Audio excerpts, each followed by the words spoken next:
Yo l'équipe, bienvenue dans ce nouvel épisode de CTO in Shape. Ici, on reçoit uniquement la crème de la crème des acteurs de l'industrie tech. Ils vont nous partager leurs succès, mais également leurs échecs. Aujourd'hui, on reçoit Farah Chabjoub. On a de la chance. Merci Farah de nous accompagner. Merci Mathieu pour l'invitation. Aujourd'hui, l'idée, c'est de partager un Rex, de rester concret, de rester vrai. Moi, c'est Mathieu. Je suis ton software développeur préféré. Surtout pour ça, t'abonner, donne de la force. C'est parti, on voit. Farah, salut. Hello. Est-ce que je peux te demander, Farah, de te présenter de manière succincte et de nous dire un peu ce que tu fais actuellement? Yes, donc Farah Chabjoub, je suis la CTO de Worklife, une HR FinTech qui a été acquis récemment par le groupe Crédit Agricole.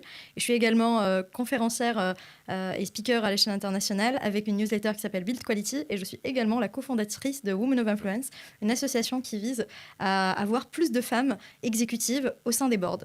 Ok. On mettra tous les liens en fait en dessous de la vidéo pour qu'ils puissent te trouver en fait sur internet facilement. Vous allez voir, c'est vraiment passionnant. J'ai pu aller faire quelques recherches et c'est vraiment top. Avant d'aller plus loin, est-ce que tu peux nous introduire un peu Worklife, d'accord? Bien sûr. Me dire un peu qu'est-ce que fait en fait la boîte dans laquelle tu es situé aujourd'hui et pour que en fait on puisse mettre un peu de contexte. Bien sûr. Donc en fait, comme je disais, Worklife est une HR FinTech. Donc nous, en fait, aujourd'hui, ce qu'on propose, c'est une solution pour aider les entreprises à mettre les avantages salariaux au sein de la stratégie de l'entreprise et faciliter du coup le travail des ressources humaines par rapport à ce sujet-là. Et que ce soit par rapport à une plateforme pour les HR, pour attribuer du coup les avantages, que ce soit des titres restaurants, de tout ce qui est mobilité, chèque vacances. Ça peut aussi être de l'aide à la personne pour aider aussi les salariés à avoir de la garde, nounou, etc. Et aussi avec une carte du coup de paiement pour les salariés, pour que du coup ça puisse regrouper dedans tous les avantages, et une application mobile enfin pour ces salariés aussi, afin d'avoir une visibilité sur combien il leur reste par exemple en termes de capacité de dépenses sur tel ou tel avantage, voilà, etc. Donc vraiment, nous aujourd'hui, on propose une solution qui a comme but de mettre en avant les avantages salariaux d'une entreprise à travers la solution Worklife. Et d'ailleurs, pour te dire, aujourd'hui, on se met plutôt en marque blanche pour les entreprises, à la différence de nos concurrents, pour vraiment, même jusqu'à la carte de paiement, elle est au logo et les couleurs de l'entreprise qui fait appel à Worklife. D'accord, c'est hyper intéressant. Et en fait, on se rend compte un peu de la montagne de responsabilités que tu dois avoir parce qu'il y a, je pense, beaucoup d'enjeux. Et là, c'est une question un peu plus personnelle que je vais te poser. Après tes études, si on fait un peu la cinématique, tu as fait tes études, il me semble que tu es venu en France et que tu as poursuivi ton parcours. Après ton bac, est-ce que tu avais ça en tête? Est-ce que tu savais ce que tu voulais faire? Est-ce que tu savais que tu allais être dans cette direction? Est-ce que tu savais que tu allais être CTO finalement? Alors, en fait, moi, j'ai toujours voulu avoir un rôle de direction. Tu vois, pour la petite anecdote, je me rappelle très bien mon premier entretien chez Litchi. J'avais la fondatrice et la CEO en face de moi et qui me disait Farah, c'est quoi ton but dans 5 ans? Et je lui disais en fait, moi, à la fin, j'aimerais bien être directrice de pôle ou quelque chose comme ça. Peut-être pas dans 5 ans, je ne sais pas si ça arrivera dans 5 ans ou pas. Bon, l'histoire a fait que ça arrivait assez vite et j'ai eu beaucoup de chance et de belles opportunités tu vois, qui sont venues et qui ont fait que le chemin s'est fait comme ça. Mais tu vois, aussi loin que je m'en souvienne, j'ai toujours eu beaucoup d'ambition. Et aujourd'hui, sincèrement, je m'en cache pas, je continue à avoir beaucoup d'ambition et c'est quelque chose qui me fait vivre et qui me laisse animer de l'intérieur pour me réveiller le matin et être à fond dans ce que je fais. D'accord, c'est incroyable. Tu nous as parlé de Litchi, mais tu n'as pas fait que Litchi. Non. Voilà, sois pas modeste. Tu as fait Litchi, tu as travaillé aussi chez MangoPay. Ouais. Ok, MangoPay, Livestorm et Encore Store. Oui. Et Encore Store. Donc en fait, tu n'es pas arrivé là, tu n'as pas vu la lumière et tu es rentré. Tu as eu quand même une expérience assez forte en amont de ce que tu fais aujourd'hui. Et si on devait poser le décor, est-ce que... moi, j'ai une question qui est un peu plus aussi personnelle, en fait. Si Farah était un film, quel serait ce film? Alors, c'est une question très difficile, dans le sens où je ne suis pas du tout une cinéphile. Ok. Donc, c'est très difficile pour moi d'aller me projeter sur des films, etc. Après, ce que je peux te dire, c'est que j'adore Woody Allen. Ok. Je suis quelqu'un qui est très nostalgique et qui adore aussi se référer au passé pour voir comment on peut créer le futur. Et tu vois, typiquement, le film de Midnight in Paris, je ne sais pas si tu connais. Je connais pas. Pas de Voilà, chance. c'est un film de Woody Allen qui est incroyable, en fait, qui raconte l'histoire d'un homme qui, en fait, tous les soirs, revient dans un Paris lointain, on va dire, des années 20, etc. Donc, à chaque fois, il revient en arrière. Et ben en fait, moi, ce film-là me parle énormément parce que je suis quelqu'un de très nostalgique. Et voilà, et j'adore Woody Allen. Donc, voilà, je t'avoue que c'est pas très deep en termes de philosophie, mais au moins, ça te donne une vision. C'est un film, non, c'est ton choix. On respecte. D'accord. Est-ce que... ok, finalement, aujourd'hui, tu es CTO.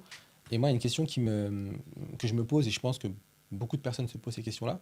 Je vais te poser une question, en fait, ces 3 questions. C'est un peu... genre, quels sont les premiers pas, en fait, que tu effectues lors d'une prise de poste? À quel point tu as de l'impact en tant qu'individu dans une levée de fonds? Ça, c'est peut-être. On va commencer par ces deux questions-là déjà parce que je pense que ça demande un peu de réflexion et je pense que. Ah bah, clairement, parce que c'est deux questions qui sont quand même très conséquentes. Pour la prise de poste, pour moi, dans des postes, que ce soit CTO ou même autre, même quand on est individuel contributeur, développeur ou quoi que ce soit, la prise de poste, elle commence avant même d'arriver dans une boîte. Et ça, souvent, on l'oublie hein, quand on commence les entretiens. Souvent, on va demander combien d'entretiens on a, et si on en a plus que 3, on est plutôt là à dire non, pas possible, c'est trop lent, pourquoi. En fait, moi, j'adore les process où ça prend du temps, et je demande Ok. même à ce que ça prenne plus de temps. Parce que ça me permet d'aller faire ma due diligence, entre guillemets, d'aller poser des questions, d'aller voir déjà l'énergie de l'équipe, comment les choses fonctionnent déjà aujourd'hui, d'essayer, avant même d'arriver sur place, poser les questions pour comprendre les process, l'organisation, la responsabilité de chacun, parce que c'est très important quand même de savoir quelle est la responsabilité de chacun et où est-ce qu'on nous attend, pour que du coup, une fois arrivé sur place, on puisse savoir c'est quoi les leviers et c'est quoi nos premières priorités. Donc ça, c'est vraiment une des premières actions. La deuxième, c'est une fois arrivé sur place, c'est de prendre le temps d'aller discuter avec chacun. Et quand je dis chacun, c'est vraiment tout le monde. Des équipes techniques qui me sont rattachées, et moi c'est ce que j'ai fait quand j'ai rejoint Worklife, jusqu'aux équipes les plus éloignées de moi, qui pourraient être les équipes sales, qui en fait vont avoir un impact direct ou indirect sur ce que mes équipes font au quotidien, parce qu'en fait c'est eux qui valorisent notre travail. Donc il faut que je comprenne comment ils le vendent, qu'est-ce qu'ils mettent en avant, qu'est-ce qui est important pour les clients. Et en fait, c'est en discutant avec chacun que je vais aussi comprendre où sont aujourd'hui les choses qui fonctionnent bien et où est-ce qu'on a, on va dire, une marge de manœuvre et des points où on peut s'améliorer. Et une fois que j'ai fait ces deux premiers exercices, le troisième, c'est en découlant des deux premiers, mettre mes priorités et commencer à agir avec des actions. Parce qu'en fait, quand on prend un poste, c'est ultra clé de montrer déjà un impact dès le moment où on arrive et ne pas attendre 3 mois, 4 mois, parce qu'on se dit oui, on est dans un poste important et on ne peut pas faire quoi que ce soit. Donc non, c'est davantage important d'amener de la valeur le plus vite. Donc il faut très rapidement voir dans ces priorités-là sur quoi je peux agir le plus vite. Et dans quel objectif pour démontrer en fait au C-level que tu es totalement apte à amener du changement et de manière bénéfique ou pour obtenir de la crédibilité finalement auprès des personnes avec qui tu collabores, que ce soit les sales, les tech, les products. Alors, les deux premiers points que tu dis sont bien évidemment importants. Mais à mes yeux, c'est pas le plus important. Okay. Même si pour sa confiance en soi et pour valider sa prise de poste, etc., surtout quand on est dans des postes à responsabilité, c'est quand même important d'avoir le buy-in de ces C-level et de ces équipes et de montrer qu'on est capable de faire au-delà même des paroles. Mais ce qui est le plus important dans ça, c'est qu'en fait, plus on va agir vite, plus on va savoir si la manière dont on va agir fonctionne avec l'organisation ou s'il va falloir changer de tir. D'accord. Okay. Parce que c'est ça en fait qui est important. C'est quand on arrive à un poste, d'ailleurs que ce soit C-level ou autre, c'est de savoir est-ce que je peux avoir de l'impact dans cette boîte-là. Est-ce que ce que je sais faire et que j'ai compris qui est une priorité et qui sont de mes missions, je peux l'effectuer avec mes capacités. Et ça, si j'agis pas vite, en fait, je vais jamais pouvoir savoir si ça marche ou pas. Donc le feedback, c'est pour toi la chose la plus importante Exactement. au départ et d'effectuer des réglages si nécessaire. Exactement. Okay. Pour moi, c'est le point le plus clé quand on prend un poste. C'est vraiment de voir quelle est la longueur du tir qu'il va falloir mettre en place, et sachant que la plupart du temps, tu vas essayer de faire un truc et peut-être que la première fois, ça va pas fonctionner. Il y a de grandes chances. Donc autant tu as essayé très tôt et tu vas très rapidement pouvoir rectifier le tir, parce que si tu l'essayes que 3 mois après, bah déjà, ce que tu as dit tout à l'heure, les 2 premiers points, ça te met très très mal. Ouais, c'est compliqué. De rectifier ça, c'est compliqué. Exactement. Et Farah, là, on t'entend, tu es plein d'énergie, mais il y a une question que beaucoup doivent se poser, et je pense que c'est hyper important, et on n'en parle pas beaucoup parce qu'on est dans une industrie qui est très orientée technique. Mais Farah, elle est motivée ou elle est disciplinée? C'est les deux. C'est les deux? Je suis extrêmement motivée par les projets que j'entreprends. Je ne fais pas quelque chose qui n'est pas aligné avec mes valeurs et qui ne m'anime pas au quotidien. Je dis souvent à mes équipes, quand on se lève le matin pour aller au travail, on passe tellement de temps ensemble que ça serait dommage de faire du théâtre. Donc, sauf si on est comédien. Mais voilà. Mais donc, il faut être animé par ce qu'on fait, motivé. Et après, il y a énormément de discipline, d'organisation et du coup de gérer sa personne, ses priorités, ses équipes, etc. Surtout quand on est dans des rôles aujourd'hui de leadership ou même moi, sincèrement, pour moi, ça a toujours été comme ça. Leadership, pas leadership. Leadership, c'est davantage parce qu'en fait, on est la source aussi de l'équipe. En fait, si l'équipe, on lui dit de faire telle et telle chose et que nous, derrière, on n'incarne pas le changement, on n'incarne pas ce qu'on demande, on ne peut pas demander aux gens... Je suis tellement d'accord avec ce que tu dis, c'est qu'incarner ce qu'on attend de nos équipes ou ce qu'on souhaite pour l'organisation, c'est essentiel.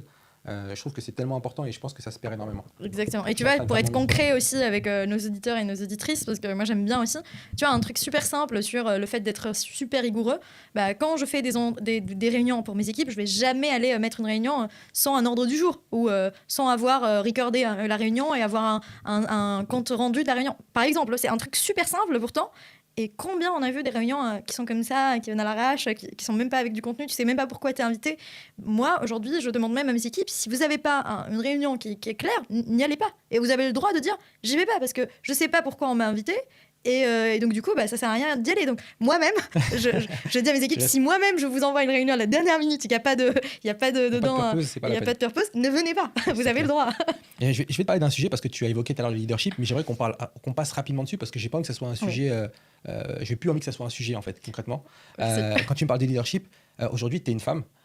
Compliqué de pas le voir. Et c'est vrai que quand on t'entend, on n'émet aucun doute sur tes capacités, ton background, et puis on voit très bien que ta plastique cérébrale, elle est totalement là où elle doit être, finalement. Est-ce qu'aujourd'hui, c'est quelque chose que tu perçois encore, être une femme à poste à responsabilité? Est-ce que c'est quelque chose que tu ressens, tu perçois?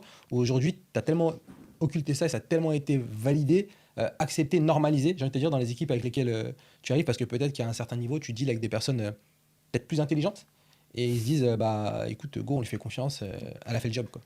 Alors, en fait, je le perçois pas dans la manière dont les personnes fonctionnent avec moi. Dans le sens où aujourd'hui, très sincèrement, peut-être que c'est aussi parfois une manière de ma part de ne pas considérer voilà, s'il y a des biais ou pas. Parce que pour moi, je m'en fous comment les gens fonctionnent avec moi. Ce qui compte, c'est qu'à la fin, j'arrive à mes fins et eux, ils arrivent à leur fin.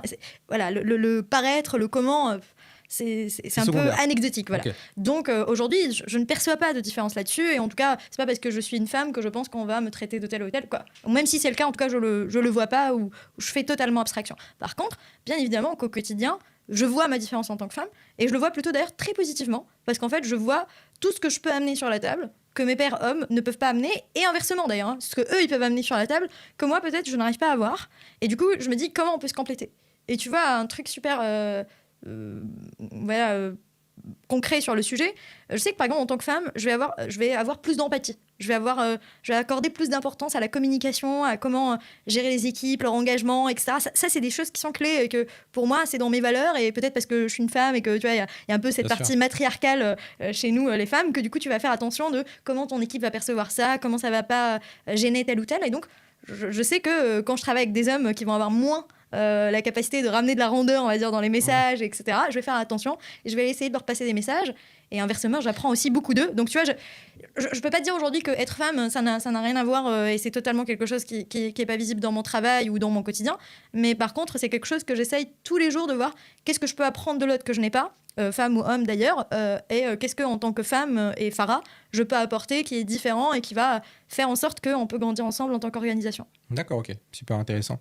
Et c'est intéressant ce que tu dis parce que même quand on entend t'exprimer, parce que moi je t'ai connu à travers des talks, à travers d'autres podcasts, on arrive à entendre cette rondeur, mais tu restes quand même très incisive et très claire dans tes propos. Quand je dis incisive, c'est pas péjoratif, c'est surtout que tu sais te faire comprendre. On voit pas ça, que je perçois pas ça en tout cas comme une faiblesse, bien au contraire. Et je trouve que c'est plutôt bien servi, donc c'est tout à ton honneur, c'est cool. Ouais, merci. Est-ce qu'il y a quelque chose, parce que j'aimerais qu'on aborde aussi, parce que tu as eu plein de succès, mais après j'aimerais qu'on aborde aussi un peu peut-être tes échecs et comment tu les as transformés ou comment tu t'en es remis ou pas, peut-être. Mais est-ce qu'il y a des choses surprenantes qu'on ne sait pas de toi, que les gens ignorent à ton sujet? Il y en a plein. Dans ton parcours, ou qui fait que tu es là où tu es aujourd'hui et que potentiellement des moments où tu as voulu abandonner ou peut-être quelque chose qui t'est jamais venu à l'esprit parce que tu t'es dit en fait non, c'est pas possible. Alors ce que peut-être des personnes ignorent sur moi, c'est qu'à un moment donné, après Livestorm, moi j'ai quitté Livestorm pour aller dans une aventure entrepreneuriale. J'ai rejoint une équipe de founders très early stage. On avait fait une ICO, donc une levée de fonds par cryptocurrency, et on avait comme projet de faire un projet de vote sur la cryptocurrency, plutôt sur la blockchain d'ailleurs, hein. Après on a levé avec la crypto. Et en fait, c'est un des moments de ma vie les plus durs, je pense. C'était vraiment quelque chose de très fondatrice pour la suite, et même jusqu'à aujourd'hui, qui m'a beaucoup marqué, et qui était un moment très très difficile. Parce qu'en fait, moi qui avais toujours rêvé d'aller monter une boîte, d'être dans le early stage, de travailler avec des serial entrepreneurs, etc., j'y suis arrivée à ce moment-là, là et on avait fait une levée de fonds à 3 millions, donc c'était génial. Tu vois, il y avait les fonds, il y avait les serial entrepreneurs, il y avait tout. Sauf qu'en fait, dès que je me suis mise dans le projet, je me suis dit, mais mon Dieu, je me sens pas du tout à ma place. C'est trop early stage pour moi. J'y arrive vraiment pas. Je vais pas pouvoir aller dealer avec ce momentum de early stage. Et du coup, j'ai dû me retirer du projet. Ok, t'as pris la décision de te retirer. Ouais, on avait discuté ensemble avec les founders et en fait, on est arrivé à un accord où il fallait que je me retire du projet parce que j'arrivais pas du tout à être dedans et ça vraiment Et ça, c'est incroyable on n'était pas alignés. Je t'en prie, ça met en avant en fait que l'environnement l'environnement où tu évolues définit quand même en grande partie ce que tu es ce que tu es capable de faire en fait. Et donc, ce qu'on disait tout à l'heure, notre capacité à voir est-ce qu'on est à sa place, est-ce qu'on peut agir dans une organisation, ça a beaucoup d'importance. On n'est pas toujours le même, on n'a pas toujours le même power, j'ai envie de te dire, d'un contexte à un autre. Ah, mais 1000 fois. Et tu vois, à cette période-là, je me rappelle très très bien parce que quand j'avais quitté, tu vois, avant même Livestorm, je me suis dit, moi, la prochaine entreprise dans laquelle j'y serai, ou en tout cas aventure, je vais m'assurer d'aller passer une demi-journée avec l'équipe et voir l'ambiance. Et en fait, je me rappelle très très bien, le CEO m'avait appelé. Et à l'époque, j'étais en Tunisie pendant les vacances. Et il me dit, bon, Farah, c'est bon, je te fais une offre, tu commences demain, en fait. Et j'étais là en mode, oui, mais ma demi-journée, entre moi et moi-même. D'accord, en fait, ok. Ah. Et en fait, je me suis dit, mais non, en fait, regarde, t'as tout ce qu'il faut, le projet, il est incroyable, les fonds sont là et tout. Vas-y, ils sont 4, qu'est-ce que tu vas faire avec une demi-journée c'est bon, tu dis oui et on commence. De toute manière, le projet est tellement early stage que une demi-journée, ça va rien, tu vois, ça va être n'importe quoi quand tu vas leur dire ça. Et en fait, tu vois, je l'avais pas fait, ma demi-journée. J'avais, entre guillemets, fait un pas contre moi-même par rapport à cette décision et j'avais dit oui. Et combien j'ai regretté cette demi-journée que je n'ai pas faite. Mais j'allais te poser, j'allais revenir, regarde, la question que j'allais te poser, c'était si tu pouvais changer une seule décision dans ta carrière, tu vois, ça aurait été laquelle? Ah bah c'est exactement, tu vois, c'est genre vraiment, je regrettais tellement, mais même jusqu'à aujourd'hui, je regrette cette demi-journée. Je me suis dit, mais toujours, mais pourquoi, quand on s'est donné, c'était entre guillemets le serment entre moi et moi-même de prendre le temps, et je te disais tout à l'heure sur les entretiens, etc., c'est important. Pourquoi tu le fais pas? Pourquoi tu y vas pas jusqu'au bout? Et c'est à partir de là où en fait je me suis dit, en fait c'est un alignement intérieur. Quand tu te dis quelque chose, c'est quelque chose que tu te promets à toi-même. Et donc du coup, si tu le fais pas, c'est quelque chose que tu le fais pas contre toi-même. Donc est-ce que tu choisis de jouer contre ton camp, entre guillemets, ou est-ce qu'il y a peut-être des balles qui vont faire que oui, tu joueras comme pour ton camp? Et donc tu vois, maintenant, je fais vraiment attention. Et même quand je recrute, je fais attention à ça, pas pour moi dans ce cas-là, mais plus dans les personnes qui viennent nous rejoindre. D'être sûr qu'elles sont à sa place. D'être sûr qu'elles sont alignées avec nous. D'accord. Et j'aimerais juste revenir sur enfin, j'ai une question qui me taraude depuis tout à l'heure que j'aimerais te poser parce que je pense que c'est essentiel et je pense que beaucoup de personnes aimeraient savoir ça. Tu es une CTO d'expérience aujourd'hui qui a travaillé dans des boîtes à succès et qui est encore dans une boîte à succès et qui, j'espère, va l'amener encore très loin. Ah, ça sonne. Bah, c'est du live. Hein. On va poursuivre. Quel conseil tu donnerais le plus honnête possible à une personne qui veut devenir CTO ou fondeur, parce que tu as eu les deux casquettes. Mais vraiment la plus honnête possible que tu donnerais en fait. Alors la casquette fondeur, je ne l'ai pas eu encore. Okay. Je l'ai eu sur une association, sur des projets, etc. Mais pas sur un projet business, entre guillemets, même si j'ai ma propre structure pour faire du conseil, etc. Mais c'est différent. Mais en fait, le conseil pour moi, le plus important, c'est de s'écouter. Et en fait, c'est de se dire, de se donner les moyens de ses ambitions. Vraiment. Moi, je dis tout le temps, quand on veut, on peut, si on se donne les moyens. Et si et seulement si on se donne les moyens. Et ça, pour pouvoir savoir ce qu'on veut, il faut vraiment s'écouter. Okay. Ça, j'en suis plus que convaincue. Moi, je me suis toujours écoutée. Tu vois, je te parlais de ces premiers entretiens où je disais que je veux finir dirigeant.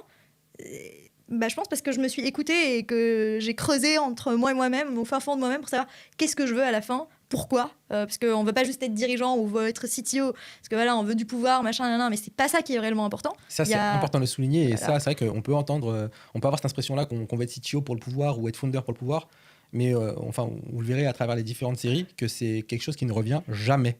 Non, je pense que vraiment, si on se concentre sur le pouvoir là-dessus, c'est qu'on se trompe totalement de combat. Et en fait, on va tellement se concentrer là-dessus qu'on sera très mauvais dans là où il va falloir être, parce qu'en fait, être CTO ou CEO, c'est plus des emmerdes que du pouvoir. Hein. En tout cas, je pense que c'est ceux qui aussi vont le savoir, parce que la partie intéressante de notre job, c'est pas le pouvoir. Hein. C'est d'ailleurs totalement anecdotique, mais c'est tout ce qui n'est pas le pouvoir qui est intéressant, hein, parce que tu essayes quand même de donner la capacité aux équipes. Donc, du coup, d'enlever de tes capacités. D'accord, ok. Donc, tu travailles pour ton organisation au final. Bien évidemment. C'est ça, c'est que tu es quand même dévoué à ton organisation et à faire en sorte que ça tourne le mieux possible. Mais totalement. Moi, je dis tout le temps aussi, tu vois, le but pour moi, quand je rejoins une boîte, c'est que les personnes avec lesquelles je travaille, et pas parce qu'ils ont travaillé avec moi, mais parce qu'ils ont travaillé dans cette organisation, ils sortiront 2 fois plus matures, ou plus. En tout cas, ils sortiront avec quelque chose, un asset qu'ils pourraient valoriser, vendre, un salaire qui est 1000 fois meilleur, une expérience qui est incroyable pour leur CV, voilà, un mindset aussi personnel, peut-être aussi des touches personnelles, des convictions qui vont faire qu'ils seront des meilleures personnes. C'est ça qui m'importe moi au quotidien. Mais je te remercie de dire ça parce que c'est quelque chose que moi je m'applique à moi le premier quand je rejoins une entreprise, c'est que je vais toujours aligner le salaire, ok, c'est une chose, mais aussi qu'est-ce que je vais être en fait, quelle va être ma transformation, est-ce que je vais être transformé à un moment donné, et je trouve que c'est hyper important et qu'on le voit pas assez. Souvent on se bat trop pour le salaire et pas assez pour les assets du type un peu plus invisible, mais qui demandent un peu plus de temps à acquérir. Mais ça c'est super intéressant. Si tu avais la possibilité de t'envoyer 5 mots, ou on va descendre à 3 mots, c'est plus marrant, tiens. Si tu pouvais t'envoyer 3 mots à ton toi d'il y a 5 ans, ça serait lesquels? Sois patiente. C'est un de mes plus grands défauts. Sois patiente. Ouais. Okay, c'est intéressant.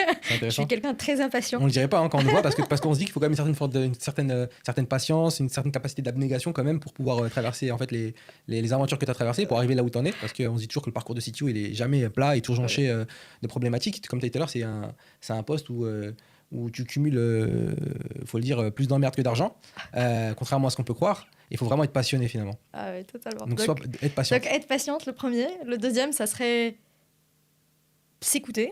Je te racontais cette histoire de ne pas s'écouter, etc. Et le troisième, c'est prendre du temps pour soi. C'est quelque chose avec laquelle j'ai beaucoup de mal jusqu'à même aujourd'hui, tu vois. Moi, je bosse énormément.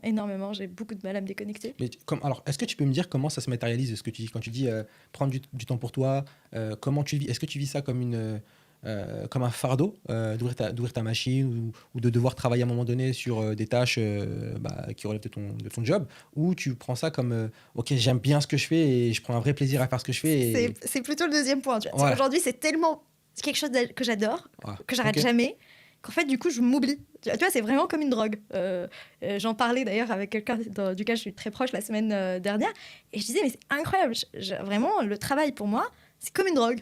Quand je me lève le matin, je me dis pas, tu vois, quand toi tu te lèves le matin, peut-être que tu vas penser à ta douche ou à tes enfants ou ton repas ou tu vois, là, des trucs vitaux quoi. Ouais. Bah, moi pas du tout en fait. Moi je me lève le matin et je me dis oh bah allez, c'est quoi la next step pour ça et ça et ça en fait. D'accord. Et du coup, je lui ai dit prendre du temps pour moi, c'est vraiment essayer de plus déconnecter par rapport au pro. Et quand je te parle du pro, d'ailleurs, c'est pas que par rapport à work-life, hein, parce que comme je te disais tout à l'heure au début, j'ai plein de side projects, ce qui fait qu'aujourd'hui, même si je prends de plus en plus de temps, bah, ça reste quelque chose de très difficile pour moi de déconnecter.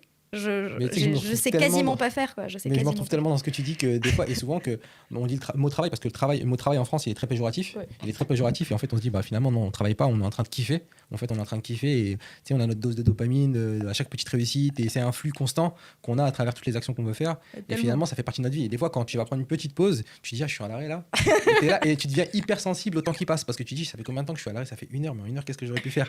Mais c'est tellement ça. Mais c'est ça. Là, je suis là en mode mais ok. En plus quand je prends une pause de 1 heure, après j'ai l'impression qu'entre moi et moi-même je dois la rattraper par 3 heures, tu vois, et que pas de travail mais genre de rentabilité, tu vois. Je vais me dire bon bah vas-y maintenant t'as 1 heure, vas-y essaye de faire plus en 1 heure et tu vois un truc super drôle et c'est fou, tu vois. L'année dernière j'ai pris un break de 6 mois. Et à la fin des 6 mois. C'est beaucoup quand même. C'est beaucoup. Mais quand je te dis un break, j'ai pas travaillé, mais j'ai continué avec mes confs, mes articles, etc. Donc pas 100% break non plus. Et en fait, je suis revenue. Et je me rappelle très bien, j'étais en Tunisie pendant les vacances d'été. Et un jour, je me suis dit, mais j'ai trop envie d'aller commencer à voir un petit peu comment ça se passe chez les fonds, etc. Et en fait, en un jour, je me suis calée alors que c'était les vacances, que j'avais une piscine, etc. et que je devais juste déconnecter. Et c'est non, en fait, j'ai trop déconnecté pendant 6 mois. Il faut absolument que j'aille voir ce qui se passe dans les fonds. Donc en un jour, j'ai fait tout un doc avec tous les fonds qu'il fallait que je contacte, les personnes clés. J'ai envoyé les mails, j'ai envoyé des trucs. Et en fait, à la fin de la journée, mon mari il m'a regardé et il m'a dit mais tu te rends compte si on a pris 6 mois de break, quoi. Si t'as pris 6 mois de break, c'est exactement pour ne pas faire ça. Et ouais, j'étais là plutôt, mais non, en fait, il va falloir faire ça x10. Donc, donc tu vois, c'est vraiment cette hargne et cette volonté aussi d'aller toujours faire l'extra-travail. C'est hyper intéressant. C'est hyper intéressant et le podcast, c'est passé trop vite. C'est passé trop vite, tu vois, j'aurais dû mettre plus de temps. On arrive au bout du podcast, Farah. En tout cas, j'espère que vous avez vraiment apprécié sa compagnie parce que moi, j'ai vraiment kiffé. Est-ce que tu peux nous dire où est-ce qu'on peut te retrouver parce que je pense que tu es vraiment une personne qu'il faut suivre. Moi, personnellement, depuis que j'ai découvert ton profil, je prends du temps à écouter tes podcasts parce que j'apprends énormément de choses. Et c'est souvent des sujets qu'on va pas retrouver dans les trades classiques, type LinkedIn. Enfin, c'est pas orienté purement tech, c'est beaucoup plus haut niveau et beaucoup plus important en vrai. Et c'est souvent des assets qu'on retrouve pas ou des skills qu'on va pas retrouver chez beaucoup de candidats en fait. Et franchement, je conseille vraiment beaucoup de suivre Farah. Je mettrai encore une fois tous les liens en dessous de la vidéo. Merci. Et est-ce que tu peux nous dire aujourd'hui où est-ce qu'on peut te retrouver et c'est quoi tes prochains événements les prochains mois? Bien sûr. Alors, vous pouvez me retrouver, comme tu as dit, sur LinkedIn. Je suis accessible, on peut me suivre, etc. On peut suivre aussi ma newsletter Build Quality, sur laquelle j'essaye d'être assidue. Là, ça fait un petit moment que j'ai pas publié, mais à partir du mois de septembre, on repart avec des nouveaux articles et ça devrait être un peu plus, conséquent et régulier. Et puis après, pour les femmes qui nous suivent et qui veulent demain être exécutives, être dans des boards ou même uniquement monter dans les échelons et avoir des ambitions, n'hésitez pas à me contacter pour rejoindre Women of Influence. Aujourd'hui, vraiment, l'association a la vocation aussi à porter les femmes, à les aider à avoir leur place dans ces comités de direction administrative, parce qu'on parle souvent de comité de direction opérationnelle, exécutif, tout ça, mais on ne parle pas vraiment du cœur du sujet qui est le comité de direction administrative. Et moi, je serais vraiment ravie d'aider tout à chacun. Si vous m'avez écouté, qu'il y a des sujets qui vous parlent, n'hésitez pas à m'envoyer un petit message, je serais ravie de vous aider. Franchement, faites-le parce que c'est vraiment une opportunité. Et je pense qu'il faut vraiment le faire, il faut vraiment passer à l'action. Donc si vous voulez faire une action, contactez Farah, posez-lui des questions, harcelez-la, elle n'a pas demandé, mais faites-le, elle le fera. J'en suis sûr qu'elle prendra le temps de répondre si vous êtes sympa avec elle. Merci beaucoup, Mathieu. Écoute, j'espère qu'on pourra te réinviter dans le podcast. Plaisir. Ça serait un vrai plaisir parce que c'était vraiment court et je pense qu'il y aurait vraiment des vrais sujets à faire beaucoup plus longs sur ta carrière et rentrer peut-être un peu plus dans les détails parce qu'aujourd'hui on est vraiment resté très haut niveau, on a vraiment voulu te découvrir et c'était un vrai plaisir. De même, merci infiniment, Mathieu. Merci à tous. Ciao.